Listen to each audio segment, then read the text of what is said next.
Hey, Kentucky, this is Mary Jo Perino. Tonight, the Bluegrass suffers from the country's worst unemployment rate, plus COVID-19's impact on the Derby prep schedule. And meet one of the folks behind the local chapter of Feed the Frontline. All that and more is next on Hey, Kentucky.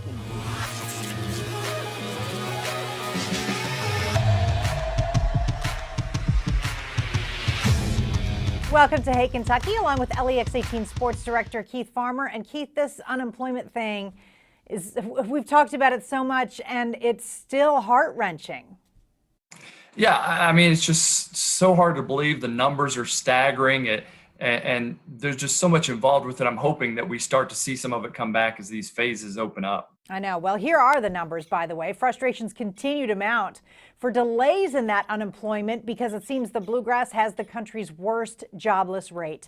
3 different sources rank Kentucky at the top: Fitch Ratings, the Economic Policy Institute, and State Line. They all estimate that about one third of the Kentucky labor force is out of work. We are approaching 2 months since many businesses shut down and sent workers home, and some people have been waiting that long for an unemployment check. Many of them say they've been waiting on hold for hours, trying to find answers and waiting for calls back that never come. I mean, it's been so stressful. I feel overwhelmed at this point.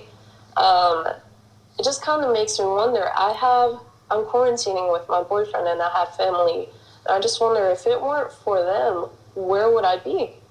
I mean, how would I get food? I'm without income. We get by, but I mean, it's not like how we could be getting by. You know what I'm saying?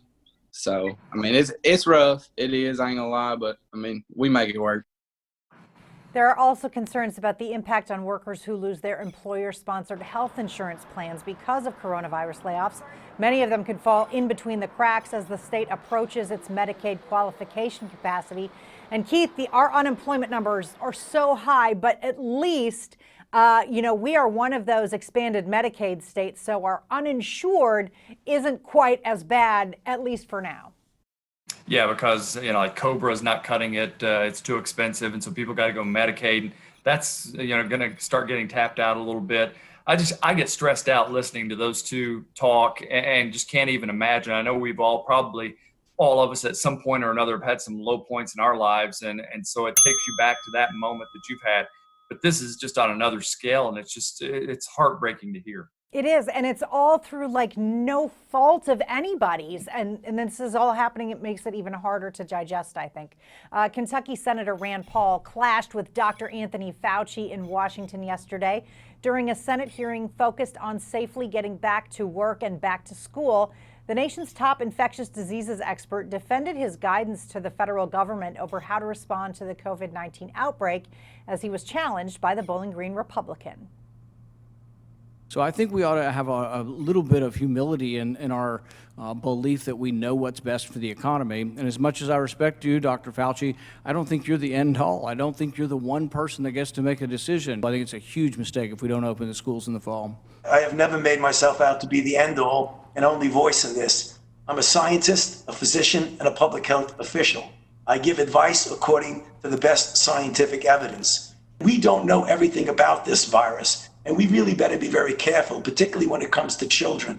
I think we better be careful if we are not cavalier in thinking that children are completely immune to the deleterious effects. Dr. Fauci also said that states face serious consequences if they reopen too quickly. Keith, he's never made himself to be the end-all be-all. However, I am nervous that there won't be school in the fall, and that could be just awful for our kids, really. Well, and he's even talking about, the kids, and yes, they could be vulnerable much more than we believe. But think about who else is in the school system. I mean, you've got all these adults, and we already had an issue with the Fayette County busing. So there's so many things that, could go wrong should we do this too quickly. Yeah, and who knows who's in the kids' homes, where they're coming home to, and they're visiting. So it is tricky, but I am praying that there is school in the fall. As the state starts to reopen, many people are planning to return to work over the next few months. But since parents have been home so much, young children may face separation anxiety during that time. A professor of child and adolescent psychiatry at UK says this could especially impact young children who haven't started school yet or older kids going through a big transition like starting middle school. And separation anxiety could even affect children who may have never shown signs of it before the pandemic. Dr. Catherine Martin advises parents to start by simply talking to their kids about any worries they have. And when the time comes to be out of the home more often, come up with a plan if your child struggles with the change. Can the parents set up a time to connect with them while they're at work? Like maybe even a phone call or maybe even a video chat, so that the child can be reassured that their parents are still nearby and safe. Dr. Martin says when you're back home for the day, see how your child felt while you were gone, or if there were any problems. Keith, I can totally see this happening, not just with children, but with your pets. Oh yeah, for sure. Because my wife, she stayed home for a little while and then came back, went back to work this week. And yeah, I think the dog's even kind of like, hey, where have you been? My son, meantime, he's like ready to kick me out the door and say, go on back to work. But he's much older and he's not one of the younger kids that they're talking about. Right. All right. Turning to the COVID-19 impact on sports, a preliminary list of races that could be used as an extension of the Road to the Kentucky Derby prep schedule has been released. That follows the decision to delay the Derby until September 5th. The Preakness and Belmont, the other two legs of the Triple Crown, have yet to be rescheduled. The lone prep race in May will be the Matt Winn on May 23rd at Churchill Downs. Other preps have been added on a regional basis, and more of them could be added to the series once the New York Racing Association finalizes its stake schedule. Of course, fans will not be in the stands. Now, one of those races could be the Bluegrass Stakes at Keeneland in Lexington, as folks there hope to have a summer meet to help make up for the cancellation of the traditional one in spring. Keith, I hope that can happen, because you can still wager online and watch the races.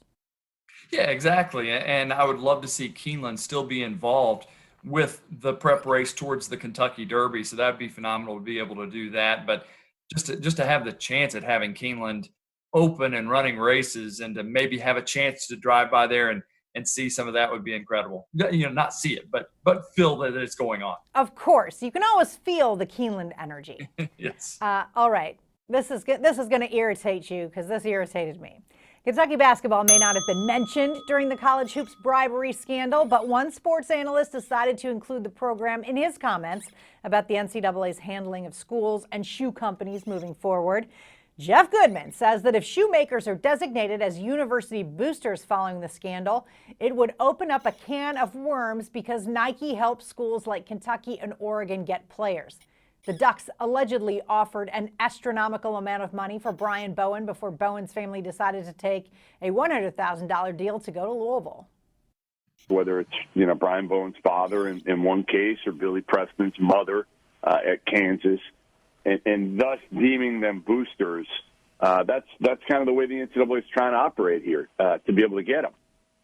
And if they do that, I just don't understand how that's going to go going forward, because let's face it, like, Nike's helping Kentucky. We know that. Like, Nike's helping Oregon. We know that. Now, I don't know if we can prove the money going again from a Nike individual to the parent of a recruit going to, whether it's Oregon or Kentucky or, Under Armour, Maryland, again, other Adidas schools. There's so much that goes on. Following the interview, Goodman was confronted by the Big Blue Nation, of course, on Twitter, who asked if Nike's helping Duke too, and Goodman said, of course. Keith, Jeff Goodman would love to break the story of Kentucky getting help from Nike, so why didn't he? He just said it like, yeah, we all know that's happening, but he had zero evidence to back that up. It's because he's got a lot of work to do, like from day one. And I don't even know. Yeah, again, why would you even bring that up if you don't have something to back it up with? He's like, oh, we know it happens, this and that. Well, okay, say that about every school. Don't just say it about one or two. Exactly. And, I feel like if he's going to make these accusations, like Zion Williamson, maybe did he get help to go to Duke? Okay. But Kentucky is the one school that he keeps bringing up. And there's been a lot of recruits over the last couple of years that have not chosen to come here. I just think he likes to do it to irk Big Blue Nation. It is That's because all. we're the most vocal fan base, so that's what it is. All right, up next on Hey Kentucky, a group of UK alumni is showing support for frontline workers and local restaurants. Find out more on their efforts to raise money and buy local food and deliver it to healthcare workers when we return.